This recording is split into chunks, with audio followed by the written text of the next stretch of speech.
পৰ্যায়লৈ স্বাগতম জনাইছো ষ্টুডিঅ'ত মই বন্দিতা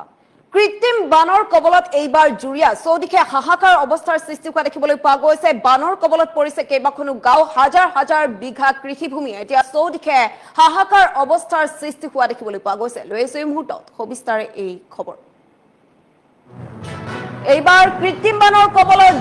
জুৰিয়াবাসীয়ে হাহাকাৰ অৱস্থাৰ সৃষ্টি কৰা দেখিবলৈ পোৱা গৈছে চৌপাশে কেৱল পানী আৰু পানীৰ তলত কেইবাখনো গাঁও হাজাৰ হাজাৰ বিঘা কৃষিভূমি এনেদৰে পানীৰ তলত পানীৰ কবলত পৰা দেখিবলৈ পোৱা গৈছে খেতি বাতি হেৰুৱাই মূৰে কপালে হাত দিছে কৃষকসকলে এতিয়া মূৰে কপালে হাত দিয়া দেখিবলৈ পোৱা গৈছে গ্ৰাম্য পথৰ ওপৰে বৈছে একাঠু পৰ্যন্ত পানী এতিয়া গ্ৰাম্য পথৰ ওপৰে বৈ গৈছে নেৰানেপেৰা বৰষুণৰ ফলতে ভয়াৱহ কৃত্ৰিম বান পৰিস্থিতিৰ সৃষ্টি হোৱা দেখিবলৈ পোৱা গৈছে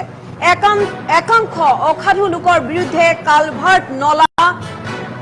আদি আবদ্ধ কৰাৰ বাবে এনেধৰণৰ পৰিস্থিতিৰ সৃষ্টি হোৱা দেখিবলৈ পোৱা গৈছে শীঘ্ৰে কালভাৰ্টসমূহ মুকলি কৰি পানী নিষ্কাশনৰ সুব্যৱস্থা কৰিবলৈ দাবী উত্থাপন কৰিছে স্থানীয় লোকসকলে কৃত্ৰিম বানৰ কবলত এইবাৰ কৃত্ৰিম বানৰ কবলত পৰিছে জুৰিয়া চৌদিশে এতিয়া হাহাকাৰ পৰিস্থিতিৰ সৃষ্টি হোৱা দেখিবলৈ পোৱা গৈছে যিহেতু পানীৰ কবলত পৰিছে এতিয়া কেইবাখনো গাঁওবাসী এতিয়া চিন্তিত হৈ পৰিছে কিয়নো কোন মুহূৰ্তত অধিক ভয়াৱহ পৰিস্থিতিৰ সৃষ্টি হয় তাৰ কোনো ঠিকনা নাই কিন্তু একাংশ স্থানীয় লোকে এতিয়া অভিযোগ উত্থাপন কৰিছে যে যদিহে এনেধৰণৰ পৰিস্থিতিৰ সৃষ্টি হৈ থাকে তেন্তে ভয়াৱহ পৰিস্থিতিৰ সৃষ্টি হ'ব পাৰে আৰু অভিযোগ উত্থাপন কৰিছে যে একাংশ অসাধু লোকে নলা নৰ্দমাসমূহ বা কালভাৰ্ট এনেদৰে বন্ধ কৰি ফিচাৰী খান্দিছে যাৰ ফলত এতিয়া বৰষুণ হলেও বৰষুণৰ পানী কলৈকো ওলাই যাব নোৱাৰে বা ওলাই যাব পৰা কোনো ধৰণৰ বিকল্প পথ নাই যাৰ ফলত এনেদৰে এতিয়া হাহাকাৰ অৱস্থাৰ সৃষ্টি কৰিবলগীয়া হৈছে অলপতে এনেদৰে এজাক বৰষুণ দিলে এনেদৰে এতিয়া বানৰ কবলত পৰিবলগীয়া হৈছে কেইবাখনো গাঁও এতিয়া চৌদিশে হাহাকাৰ অৱস্থাৰ সৃষ্টি হৈছে যিহেতু কৃত্ৰিম বানত পৰিছে এতিয়া কেইবাখনো গাঁও এতিয়া কৃত্ৰিম বানত পৰা পৰিলক্ষিত হৈছে বৰষুণৰ পানী নিষ্কাশন কৰিব নোৱাৰাৰ ফলতে সৃষ্টি হৈছে এনেধৰণৰ পৰিস্থিতি বানৰ কবলত পৰিছে এইবাৰ জুৰিয়াত এতিয়া এনেদৰে হাহাকাৰ পৰিস্থিতিৰ সৃষ্টি হোৱা দেখিবলৈ পোৱা গৈছে চৌদিশে হাহাকাৰ লাগিছে পানীৰ তলত পৰিছে কেইবাখনো গাঁও কেৱল গাঁৱেই নহয় হাজাৰ হাজাৰ বিঘা কৃষিভূমিও এনেদৰে এতিয়া বানৰ কবলত পৰা দেখিবলৈ পোৱা গৈছে চৌদিশে হাহাকাৰ অৱস্থাৰ সৃষ্টি হোৱা দেখিবলৈ পোৱা গৈছে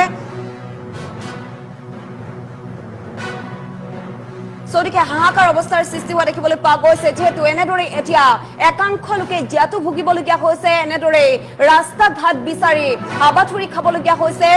কৰবলৈ যোৱাৰ সময়তো এনেদৰে যে এতিয়া চিন্তা কৰিবলগীয়া হৈছে কৃত্ৰিম বানৰ কবলত পৰিছে এতিয়া এইবাৰ জুৰিয়াবাসী চিন্তিত হৈ পৰিবলগীয়া হৈছে যিহেতু হাজাৰ হাজাৰ বিঘা কৃষিভূমি এনেদৰে যি কষ্ট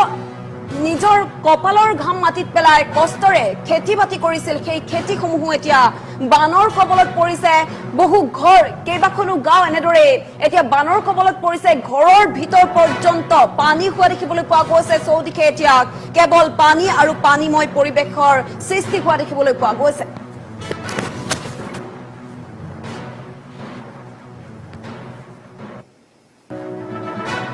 মই এখন গাঁৱতে জন্মগ্ৰহণ কৰা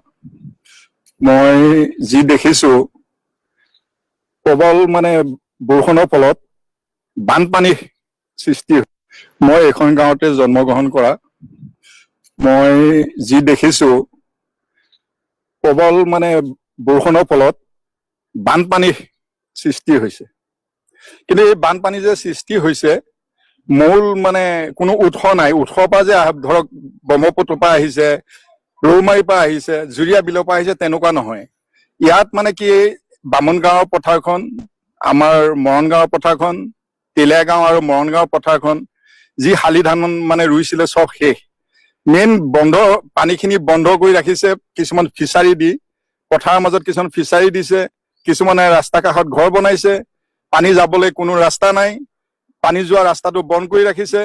এই বিষয়ে সিহঁতক বহুবাৰ কোৱা হৈছে তেওঁলোকে নেমানে আমি ভাবিছো চাৰ্কল অফিচাৰকো ইনফৰ্ম কৰিছিলো চাৰ্কল অফিচাৰে এপ্লিকেশ্যন দিব দিলে বিহিত ব্যৱস্থা ল'ব গতিকে এইখিনি কথাই আপোনালোকক মই অৱগত কৰিছো অতি সোনকালে যেন আপোনালোকৰ যোগেদি ইয়াৰ খুলি দিয়ে খুলি দিলে এই মানুহখিনি প্ৰায় 4,000 ওপৰ হেক্টৰ মাটি বৰ্তমান পানীৰ তলত আছে। গতিকে মেইন আমাৰ হেৰিয়ে হৈছে খেতি। এই মানুহখিনি মেইন জীৱিকা হৈছে খেতি। খেতি কৰিয়ে আমি মানে চলি আছো। আৰু যিখিনি মানুহ ইয়াত বহি আছে সেই মানুহখিনি ইয়াৰ স্থায়ী বাসিন্দা নহয়, ক'ৰবাৰ পৰা আহিছে, আহি বহিছে। আৰু মাটি আমাৰ মানুহৰ মাটি, আমিয়ে বিক্ৰী কৰিছো। কিন্তু তেওঁলোকে খেতি কৰিম বুলি কৈ পেলাই এতিয়া শ্ৰেণী পৰিৱৰ্তন নকৰাকে তেওঁলোকে ঘৰ বনাই লৈছে। গতিকে এই বিষয়ে আমি চাৰ্কল অফিচাৰকো ইনফৰ্ম কৰিম, DC মহোদয়কো ইনফৰ্ম কৰিম, কি ব্যৱস্থা ল'ব তেওঁলোকৰ, সেইটো তেওঁলোকে আইনী প্ৰক্ৰিয়া কি ল'ব। কিন্তু আমাক মুঠতে পানীৰ ৰাস্তাটো খুলি দিব লাগে। ফিচাৰী পাৰ বন্ধৰ ফলত পানী ওলাই যাব নোৱাৰি কৃত্ৰিম বানৰ সৃষ্টি হৈছে। এই ফিচাৰীয়ে আমাক খাই দিছে। মানে তেওঁলোকৰ মানে সামান্য উপকাৰৰ কাৰণে আমাৰ বৃহৎ এটা হেৰি নষ্ট হৈ গৈছে। তেলীয়া গাঁও, খৰঙি গাঁও, মৰণ গাঁও, বামুণ গাঁও, থিয় টাঙনি অলপ এটা পাৰ্ট।